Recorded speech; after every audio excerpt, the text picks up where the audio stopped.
Բարև ձեզ սիրելի բարեկամներ, եթերում Նոյան Տապանի քննարկուն հաղորդաշարն է եւ մենք այսօր ինչպես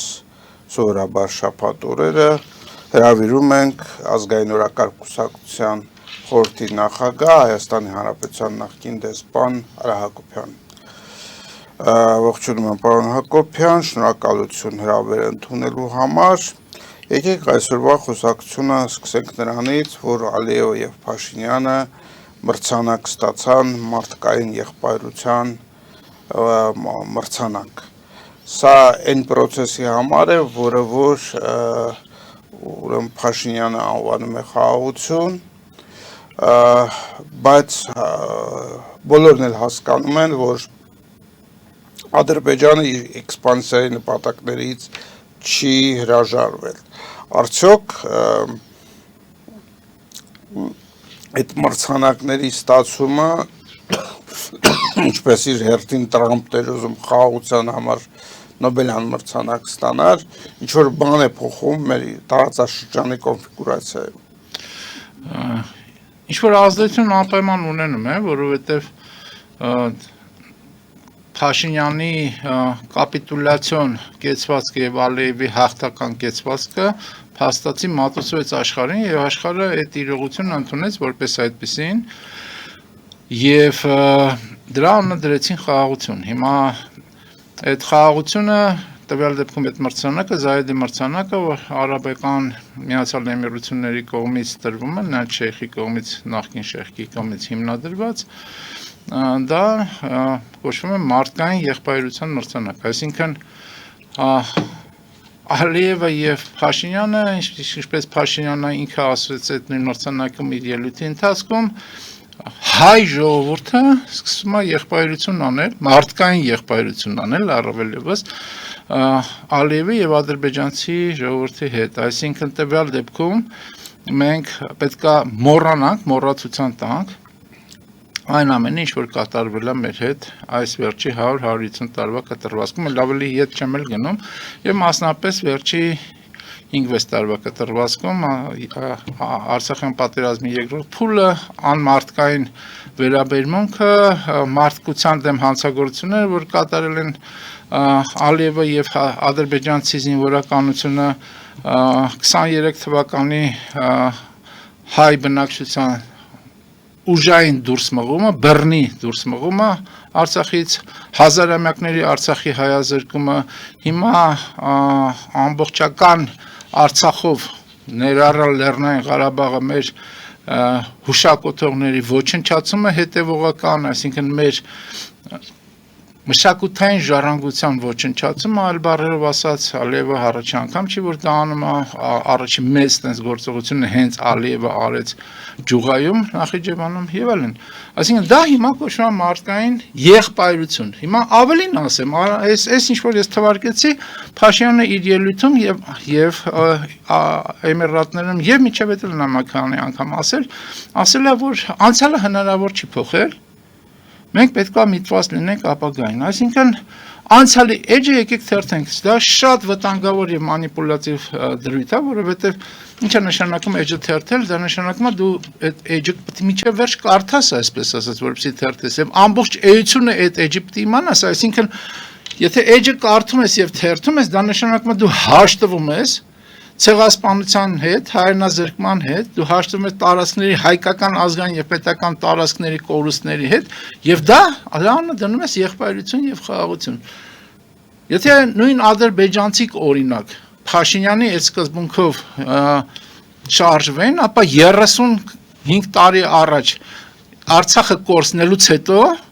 նրանք պետք է ասեն, դե անցյալը մնաց անցյալում, մենք գնանք դեպի ապագա եւ մոռանային նրա մասին, որ իրենք, ինչպես իրենք են ասում, իրենց տարածքները իդեմս Արցախի կորցրել են, բայց դա այդպես չի, չէ։ Ադրբեջանցիք թյուրքերը ընդհանուր առմամբ հետևողական պատրաստվեցին պատերազմին եւ իրենց էլի մոտեցումով իրենց տարածքները հետ բերեցին։ Հիմա այդ ինչի ադրբեջանցուն դա կարելի է, այս քայլը պետք է անցյալը մոռանան եւ գնան դեպի ապագա, այնպես որ սա այս մրցանակը ստորացուցիչ է ցանկացած հայի համար եւ այդ ստորացման միջով մենք անցնում ենք բոլորս միասին եւ այդ ստորացումը ես կարծում եմ բերելու է նա, եթե մենք դրա դեմ չնդվզենք, այսինքն ոչ միայն այդ մրցանակը, այլ այդ մոտեցման հետ կապված չնդվզենք, ապա մենք վերջնական այլասերման եւ ուծացման ենք գնում եւ մենք սկսում ենք վերջնականապես ավարտել հայկական պետականության այս ժամանակահատվածը։ Այստեղ ուզում եմ ես այսպեսի մի փաստ բերել, վերջերս մի շաբաթ ու կես առաջ մոտավորապես մենք մեր YouTube-յան հեռուստադիտողների շրջանում հարցում արեցինք, թե ինչն է համարում ամենակարևոր մարտահրավերները եւ առաջի երկու տեղերը գրավեցին հետո համապատասխանաբար ուրեմն սահմանների եւ անվտանգության հետ կապված խնդիրները եւ երկրորդը պարակտվածությունը, ներքին պարակտվածությունը։ Ինչ եմ սա հիշում, որովհետեւ հարցմանը մասնակցեցին մոտավորապես 3000 հոգի, դա բավական մեծ թիվ է հարցումների համար եւ ես ուզում եմ շնորհակալություն հայտնել բոլոր նրանց, ովքեր մասնակցել են այդ հարցմանը, մեր հեռուստադիտողներից եւ ասեմ հետեւյալը. Փաստորեն Փաշինյանը մի աշխարհում է ապրում, հայ ժողովուրդը ապրում է այլ աշխարհում։ Այսինքն ինչու է դեպքում Հայաստանի եւ Սփյուռքի մեր հայրենակիցների մոտ հիմնական խնդիրը այնուամենայնիվ անվտանգության խնդիրն է մնում եւ պարակտվածություն։ Փաշինյանը այդ ձեր հարցին կպատասխաներ հետեւյալ կերպ. այո, անվտանգության խնդիրը մնում է որպես առաջնային եւ մենք այդ անվտանգության խնդիրը լուծում ենք կապիտուլյացիայով կամ իր բառերով ասած խաղաղությամբ։ Այսինքն խաղ մի անգամ չի չէ նորից որ ասել էր խաղաղությունն է այն երաշխիքը, որով մենք անվտանգություն կունենանք եւ բազմաթիվ անգամ Ալիևին շնորհակալություն է հայտնել եւ ոչ միայն Փաշինյանը իր վարչակարգի բոլոր կարկառուն ներկայացուցիչները, որ Ալիևը արդեն այդ խաղաղությունը դարձել է իրականություն։ Թույլ է տալիս ապա շրջապատում եւ այլն։ Այսինքն այն իրողությունը, որում մենք իրականում ապրում ենք, ինչ որ դուք եք ասում, այսինքն որ ադրբեջանական եւ թուրքական կողմը ընդհանուր առմամբ չի հանդարտվելու, այսինքն նրանց վերջնանպատակը հայկական պետականության եւ հայկական գործոնի դուրս մղումն է տարածաշրջանում վերջնական։ Նրանք դա շարունակելու են, իսկ Փաշինյանը հերթական անգամ եւ մենակ Փաշինյանը դա չի արել, մինչեւ Փաշինյանը եղած տարբեր կառավարիչներ Հայաստանի նույն բանը արել են, մեզ փորձում են մտցնել խաղաղություն կոչված թմբիրի մեջ։ Շատ լավ, անցնենք հաջորդ հարցին, որը ինձ կարծում եմ կարևոր է որ քննարկենք, դա ազգային ժողովի նախագահ Ալեն Սիմոնյանի այցն էր Ռուսաստան։ Մենք տեսանք Ռուսաստանի ուրեմն երբ որ հարցերին էին պատասխանում եւ ռուսական լրատվամիջոցները խոսում էին նրա մասին, որ Հայաստանում դեպի Եվրոպա են ուզում գնալ եւ այլն եւ ուրեմն Ալեն Սիմոնյանը ասաց, որ Հայաստանը ոչ մի ձևով չի փոխելու իր արտաքին ուրեմն նախապատվությունները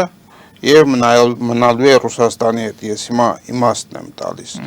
Արդյոք սա ինչ որ տակտիկական քայլ էր, որպեսզի ուրեմն Ռուսաստանում կարողանար հանգստացնել ռուս գործընկերներին, որ որևէ բան չկա, թե իրականում Նիկոլ Փաշինյանի այս կառավարությունը ընդունելով Եվրոմիության հետ ինտեգրվելու այդ օրենքը այնուամենայնիվ որոշել է մնալ Ռուսաստանից։ Տեսեք, ելի բազմաթիվ անգամ մենք ասել ենք, որ Փաշինյանի վարչակարգում շատ ներդաշնակ 3 սյուն են համադրվում։ Մեկը դա ռուսական սյունն է, մյուսը դա թուրք ադրբեջանական սյունն է, երրորդը գլոբալիստական սյունն է եւ Ռուսաստանն է, որ ի վերջո Փաշինյանին եւ վերել է իշխանության, այսինքն Ռուսաստանի առնվազն համաձայնությամբ մասնակցությամբ Փաշինյանի իշխանության գալը կամ Փաշինյանին իշխանության փոխանցումը 2018 թվականին եւ Պուտինը անձամբ եւ Ռուսաստանն է աջակցել Փաշինյանին, որ 21-ին նա վերարտադրվի եւ նույն բանը արվել է, ես վստահ եմ 26 թվականին, եթե իրենց մոտ ստացվի։ Այսինքն սա հերթական այցելություններ առ մետրոպոլիա, առ այն, որ մենք եկել ենք եւ ձեզ ասում ենք, որ մենք շարունակում ենք հավատարիմ մնալ ձեզ որպես ենթակայություն, դե մեր իրավիճակը փոխվում է, ամերիկացիք եկել են, մենք դրա դեմ ոչինչ չենք կարող անել, բայց կանենք հնարավորինս, որ դուք մնաք եւ մենք մնանք ձեր հետ, մենք մնանք միասին եւ ձեր ներկայությունը տարածաշրջանում չխափանվի, չխաթարվի։ Սա էր Ալեն Սիմոնյանի այցելության իմ կարծիքով ընդհանուր առմամբ իմաստը, իսկ հստակ հարցադրումներին, այո, ինչպես եւ դուք ասեցիք, մենք այդ օրենքը ընդունել ենք, բայց մենք որևէ կերպ չենք ուզում գնանք մաքսային միությունից դուրս գանք, ԵԱՏՄ-ից դուրս գանք եւ բազմաթիվ անգամ Լավրովը այս անգամ մինչեւ այդ Ավերչուկը փոխվարչապետ եւ այլն բազմաթիվ անգամ ասել են, որ դա անհամատեղելի է, դե հիմա որ կգա այդ պահը, ես էլ հայկական կողմը ներկայացնողների պահի ժամանակ կմտածենք, բայց հիմա մենք մնում ենք ձեր հետ, մի անհանգստացեք, մի կասկածեք եւ այլն։ Դե հապկի խնդիրներ շահարկվում է, որպեսզի ցույց տան, որ այնուամենայնիվ որոշակային դժգոհություն կա Ռուսաստանից, բայց դա այդքան էական չի։ Հիմա սա նախընտրական կարծում եմ նաեւ այցելություններ են իմաստով, որ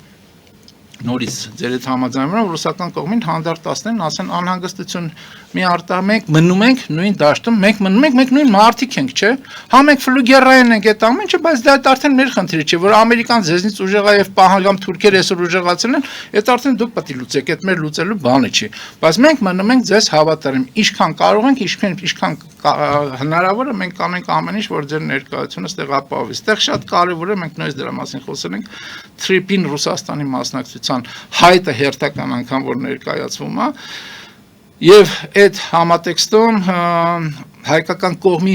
որևէ դժգոհություն չկա, ես էլի բազմաթիվ անգամ ասել եմ ռուս սահմանապահների խնդիր ոնց որ թե չի դրվում ռուս սահմանապահները շարունակելու են վերահասկել հայ-իրանական եւ հայ-թուրքական սահմանը, այնպես որ այդ ամեն ինչը իրար հետ ցույց է տալիս, որ Փաշինյանի վարչակարգը, որը իշխանության է եկել իշխանությունը փոխանցվել է Իրան ռուսների հովանավորությամբ շարունակում է մնալ նույն տիրույթում։ Հիմա առաջարկում եմ դուրս գալ կարճատև գովազդային դադարի, որից հետո կշարունակենք մեր զրույցը։ Գովազդը եթերում, մնացեք մեզ հետ։ Ֆելիչե ժամանակակից ատամնաբուժական կլինիկա։ Այստեղ հարմարավետությունն ու խնամքն առաջնային են։ Այստեղ կիրառվում են ատամնաբուժական ամենաժամանակակից տեխնոլոգիաներ, ճշգրիտ ախտորոշում, արդյունավետ բուժում, նուրբ փորձառություն եւ անհատական մոտեցում։ Սկսած սովորական մանրուքներից մինչև առաջադեմ ընթացակարգեր, այստեղ դուք գտնվում եք բարձր որակավորում ունեցող եւ փորձառու ատամնաբուժական մասնագետների ձեռքերում։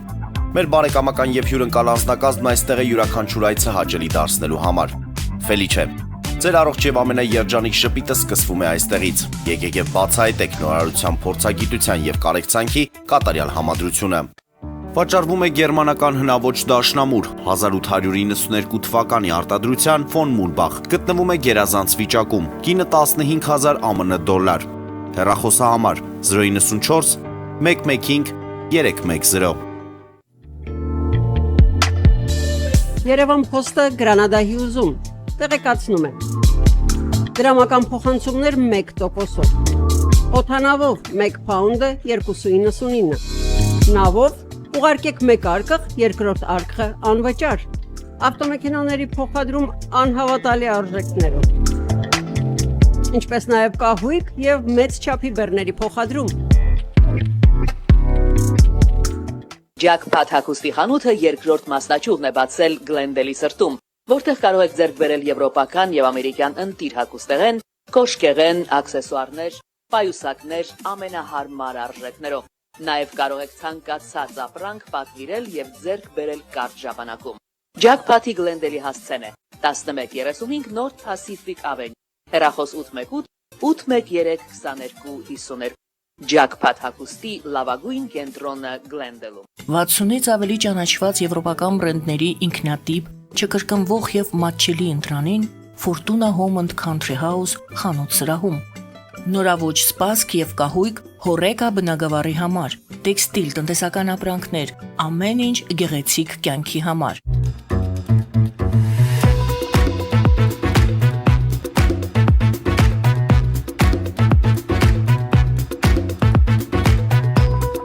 Արարատ ռեստորան, ընտանեկան եւ ընկերական ժամանցի լավագույն հասցե, սիրված արտիստներ, հյուրընկալ մթնոլորտ, հարուստ ճաշացան, անմահական խորտիկներ։ Արարատ ռեստորան, հասցեն անփոփոխ, սիրով սպասում ենք ձեզ։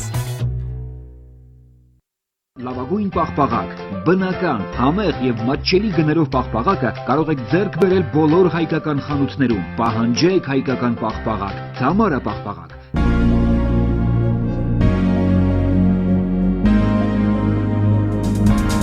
Տպագրեք ձեր գիրքը Նոյան տապան տպագրատանը, ինչպես նաև թերթեր, ամսագրեր, բուկլետներ եւ այլն։ Հասցեն քաղաք Երևան, Իսահակյան 28 առաջին հարկ։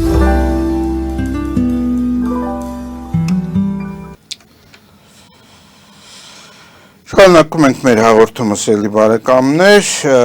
ուզում եմ ձեր ուշադրությունը հրավիրել մի փաստի վրա, Միքայել Աչապահյանի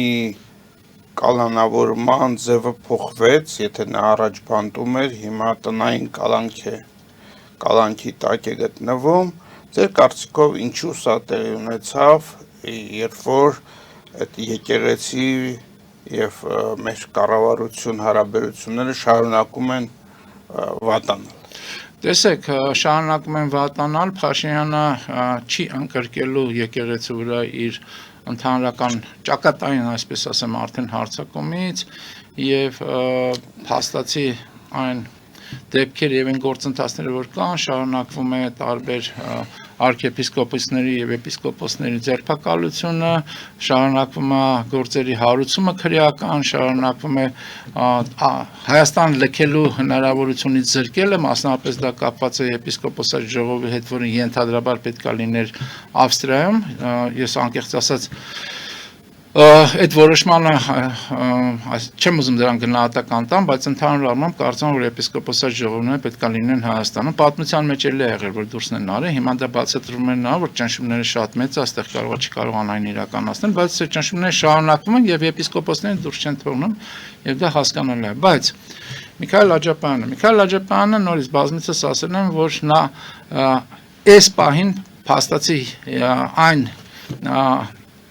բարձրաստիճան հոգևորականն է, որը արդեն դատապարտվել է։ Դատապարտվել է, նրան տվել են 2 տարի եւ անգամ դատախազությունը մտնում է բացարկով ուզելով, որ 2.5 տարի Աջապյանը դատապարտվի եւ այլն։ Բայց Միքայել Աջապյանը բացի ամեն ինչից ունի նաեւ որ նստած է, այսինքն նա դատապարտել են նստած է, այսպես ասած ժողովրդական լեզվով ոչինչի համար, ազատ խոսքի համար, փաստորեն, նա խոսքի բանի հավատքի կալանավոր է, նա քաղաքական կալանավոր չի, նա հավատամքի, հավատքի եւ խղճի կալանավոր է։ Եվ դա համաշխարհորեն այն կազմակերպությունների միջոցով, որոնք հետևում են նրան, թե ինչ է կատարում Հայաստանում, ճանաչված փաստ է արդեն։ Եվ այստեղ խնդիր ուներ կառավարությունը։ Խնդիր ուներ եւ խնդիր ունի Փաշինյանը անձամբ, որովհետեւ օրինակ Վենսը գալիս է Հայաստան եւ այդ Վենսի այցելությունը Հայաստան ենթադրաբար իր մեջ ունենալու է բազմաթիվ գործոններ, այդ թվում դա թրիփին է վերաբերվելու, այդ թվում դա վերաբերվելու է միջուկային համագործակցությանը, միջուկային էներգիայի տիրույթում համագործակցությանը, դա վերաբերվելու է կիսահաղորդիչների, այսինքն բարձր տեխնոլոգիաների դաշտում համագործակցությանը, բայց չմոռանանք, որ Թրամփի վարչակարգի հենասյուներից մեկը դա եվանգելիստներն են եւ աջ հանրապետականները միաժամանակ հիմնականում դրանք քրիստոնյա ազգայնականներ են եւ քրիստոնեությանը հետ կապված հարցերը խիստ կարեւոր են այսօրվա Թրամփի վարչակարգի համար մասնավորապես 3 թե 3 առաջ 3 եթե չեմ սխալվում Թրամփը հերթական իր նախաճաշ աղոթք ունեցավ եւ խոսեց քրիստոնեության համար անհրաժեշտ ազատությունների եւ քրիստոնեության նկատմամբ եւ քրիստոնյա հոգեվորականների նկատ բռնաճնշումների մասին աշխարհով մեկ։ Այնպես որ Փաշինյանն է, կարծում եմ Միքայել Աջապյանի դեպքում փորձում է որոշակի բան իրավիճակ կամ պատկեր ստեղծել, որ ինքը այնուամենայնիվ մարդասեր է եւ եկեղեցու դեմ խնդիրները իրական խնդիրներ են, ոչ թե հոգեվորականության կամ հենց հավատքի նկատմամբ բռնաճնշումներ։ Եվ ես չեմ կարծում, որ դա կստացվի, բայց նա իր քայլը արեց այդ տեսակետից, հաշվի առնելով նաեւ, որ Միքայել Աջապյանը ունի, այսպես ասեցի, առողջական խնդիրներ։ Հիմա տնային կալանքը դա նույնպես բանտային կալանք է, այսինքն իր բոլոր սահմանափակումներով, այնպես չի որ Միքայել Աջապյանը ազատության մեջ է, բացարձակ ոչ, դա նույնպես բանտային կալանք է։ Ես Աստծուն հույս եմ հայտնում եւ Աստծո աջակցությունն եմ խնդրում, որպեսզի Միքայել Աջապյանի առողջությունը վերականգնի, որտեղ Միքայել Աջապյանը հենց այն հոգեվորականն է, որը իրական հավատավոր հոգեվորական է եւ իրական ազգայնական բովանդակության է եւ ինքը հենց այն անձն է, որի շուրջ կարելի է համախմբում լինել հայրենասիրական ուժերի, ազգայնական ուժերի եւ հոգեվոր ուժերի եւ դրա համար է պատահական չի, որ հենց Միքայել Աջապյանին անմիջապես բանացին, դատապարտեցին եւ փորձեցին բանտարկել, դե հիմա ոնց որ թե այլ զարգացումներ լինում, միարժեք իմ կարծիքով արտաքին ճնշման ներքո։ Լավ, անցնենք հաջորդ թեմային, ուրեմն Ամերիկայի Միացյալ Նահանգներ, Եվրոմիություն, այս լարված հարաբերությունները հետաքրքիր հետևանքներ են բերում ամբողջ աշխարհում։ Եվրոմիությունը փորձում է իր հարաբերությունները լավացնել Հնդկաստանի հետ, նոր շուկաներ փնտրել։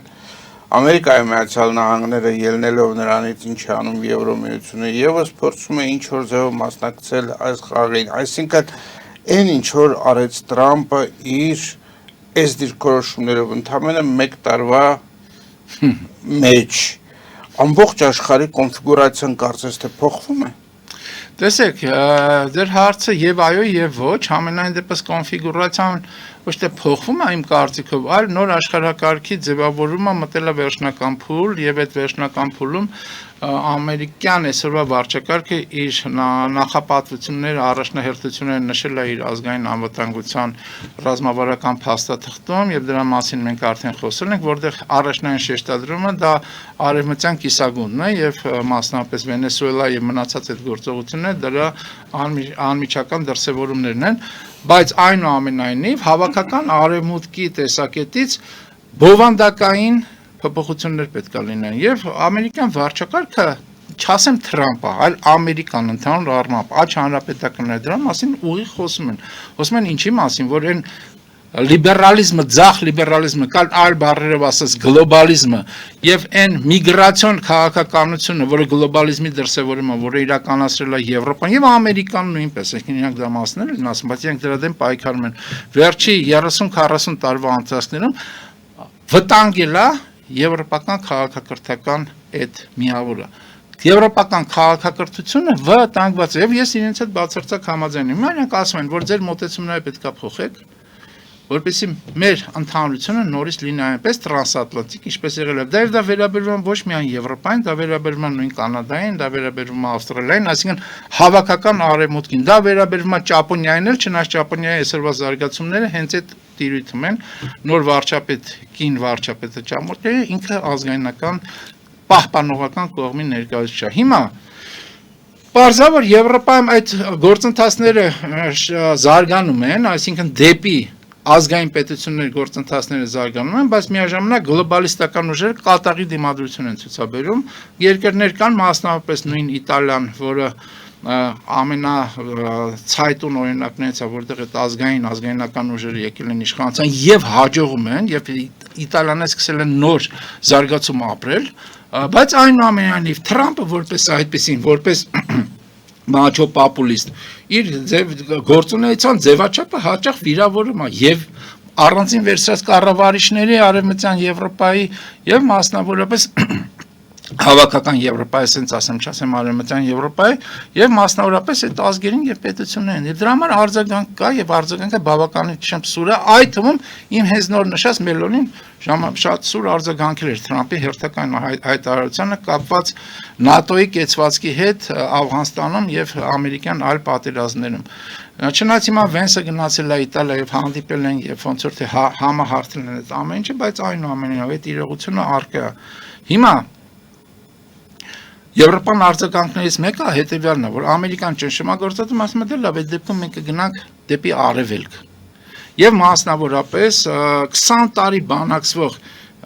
Եվրոմիություն Հնդկաստան ազատ առևտրի պայմանագրերը կնքվեց։ Դա անհավանական լուրջ հաջողություններ առևտրատնտեսական իմաստով, որտեղ երկակի շուկա բացվեց, մաքսատուրքերը կտրուկ անկում ապրեն, տասնյակ անգամ անկում ապրեցին մի շարք ապրանքների վրա, եւ դա նշանակում է, որ Եվրոմիությունը իր արտադրանքի համար եւ Հնդկաստանը իր արտադրանքի համար Ամերիկայից դուրս շուկաներ ունեցան, որտեղ նույն Հնդկաստանի վրա էր ճնշում գործադրում Թրամփը, հա 50% մաքսատ 25-ից 50% մաքսատուրք էր դրել Հնդկաստանի վրա։ Հիմա դրան արձագանքեց Թրամփ միանգամից արձագանքեց եւ Մոդիի հետ հերրախոսազրույցից հետո եկան համաձայնության, որ այդ իմ ասած անհավանական բարձր մաքսատուրքերը, որը փաստացի արևելյան հարաբերությունը Ամերիկայի եւ Հնդկաստանի միջև չեղարկում են, նվազեցրեց մինչև 10%, պատկերացրեք 50-ից 10%։ Ճիշտ է հանդիկներն իրենց կողմից զիջումներ արեցին, բայց այստեղ մի այլ կարևոր հանգամանք եմ ուզում արձանագրել։ Հանգամանքը հետեւյալն է. նորից խոսքը գնում է մասնավորապես նավթամթերքի մասին։ Խոսքը գնում է վառելիքի մասին, այդ թվում գազի մասին։ Եվ ըստ Թրամփը հատուկ գրառում արեց դրա մասին, հնդկական կողմը լռում է, չի ասում այո կամ ոչ, լռում է դրա մասին, ըստ Թրամփի համաձայնություն ա եղել, որ հնդիկները դադարեցնում են վառելիքի, մասնավորապես նավթամթերքի գնումը Ռուսաստանից եւ գնելու են Ամերիկայից եւ նաեւ Վենեսուելայից, այսինքն Վենեսուելայի նավթի վաճառքը այսօր ուղիղ իրականացնում են ամերիկացիք այդ Մադուրոյի դեպքից հետո, այնպես որ Հնդկաստանը նավթի կարող է գնային ինչ-որ, չնայած Վենեսուելան եթե դրա մեջ մտցնում են, անգամ կարող է գնային շատ չտուժի, բայց միարժեք է, որ Ռուսաստանի եկամուտները կտրուկ անկում կունենան։ Նույն բանը իրականացվում է Չինաստանի հետ, այսինքն Թրամփ Սի Ցզինպին այդ խոսակցությունները հեսա ակնկալվող հանդիպումը Գարնանը մարտին, եթե չեմ սխալվում, կարող է Գարնանը մարտին էլի ենթադրաբար, ես լավ ժամկետը չեմ հիշում, լինելու է Թրամփի այցելություն Չինաստան եւ հարցերից մեկը դա նույն վառելիքն է Ռուսաստանի վրա ճնշումը ավելացնելով եւ այստեղ նույնպես շատ կարեւոր է որ Եվրամիություն ԱՄՆ այդ Ռուսաստանի հետ կապված որոշակի կորելացիա համագործակցության կորելացիոն բաներ են շերտեր են առաջացել եւ ենթանք նույն Եվրամիությունը որոշում ընդունեց մի շաբաթ եթե չեմ սխալվում առաջ կամ մի 5 օր առաջ որ վերջնականապես զրոյացնում են նավթի գնումը Ռուսաստանից եւ չեղարկում են փաստարեն գազի հեղուկ գազի գնումները Ռուսաստանից այսինքն Մյուս բանն էլ այդ համատեքստում ասեմ, որը շատ կարևոր է կարծում եմ։ Բայց գնում են Ադրբեջանից, ինչ տարբերություն։ Հիմա դրան կանրադառնանք։ Հենց Ադրբեջան անունը դնենք Ադրբեջան-Թուրքիա։ Հա, հենց դրան հիմա հենց դրա մասին եմ ուզում խոսել, որովհետև շրջանառվում է, որ հայտարարությունը Ֆրանսիայի արտաքին գործերի նախարարի, որը դիմել է Թուրքիային, ասելով հետևյալը, որ քանի որ մենք վերականգնում ենք Թուրքիայի անդամակցության գործընթաց, այսինքն Եվրամիության հետ Թուրքերը նորից սկսել են բանակցել, որ իրենք այնուամենայնիվ Եվրամիության անդամակցության թեկնածու են, այդ ամեն ինչը պետք է ակտիվացնեն։ Եվ այդտեղ մի անգամից Թուրքերի առաջ դրել են հենց այդ Պահանջներից մեկը որ դրել են Թուրքիերը, հենց դա է։ Այսինքն, եթե մենք ուզում ենք ակտիվացնել այդ հարաբերությունները, խոսել գործընթացի մասին, որն բնակ ես իհարկե անձամբ շատ չեմ հավատում, որ Թուրքիան այդ իրանց ամեն ինչը մուսուլման այդ բնակչությամբ կընդունեն Եվրամիության մեջ, բայց այնուամենայնիվ գործընթացը վերականգնելու մասին է խոսքը գնում, առաջի բանը որ պետք է անեք, դա պետք է դադարեք ռուսների էներգետիկ ռեսուրսներից օգտվելուց, այսինքն դադարեք ռուսների եկամուտ ռեսուրսների համար եկամուտ գեներացնելը։ Պարզա որ դա Ադրբեջանով է գնում։ Եվ դա բոլորը գիտեն։ Այնպես որ հենց ձեր հարցի պատասխան որպես այդ հարցը սրվում է եւ դրան ռուսները արագ արձագանքեցին մասնավորապես խոսնակ այսպես կոչված ռուսական ընդհանուր արտաքին քաղաքականության Զախարովն ասաց որ մեր թուրք եղբայրները, մեր թուրք գործընկերները վստահ ենք որ համարժեք պատասխան կտան, բայց լուրջ անհանգստություն է Ռուսաստանում։ Դու տեսեք ինչ է ստացվում։ Անկամ եթե Չինաստանը չմտնի այդ կոալիցիայի մեջ ռուսական էներգետիկ ռեսուրսներ չօգտվելով կոալիցիայի մեջ։ Եթե Հնդկաստանը դուրս է գալիս այդտեղից, ինչ որ Թրամփը ասում է որ արդեն դուրս են եկել, եթե թուրքերի վրա առաջարկ ճնշում է գնում, որ դուք էլ դրանից դուրս եկեք, իսկ թուրքերը այդ խաղարկումները որպես կանոն բավական չեն վարպետորեն անում են, ապա Ռուսաստանի ռեսուրսները շարունակելու պատերազմը էապես անկում են ապրում։ Իսկ ռուսական տնտեսությունը այսօր շատ ծանր վիճակում է եւ իրանց հնայի շատ մեծ տոկոսը ասում են 50%-ից ավել օգտագործվում է պատերազմը ֆինանսավորելու վրա, այսինքն ռուսները ինչ են անել պատերազմում, ինչքան էլ իրանք իրենց ավանդույթին համաձայն մարդը որպես արժեք չեն դիտարկում եւ մսաղացի տակ են գցում ռուս զինվորներին եւ ռուս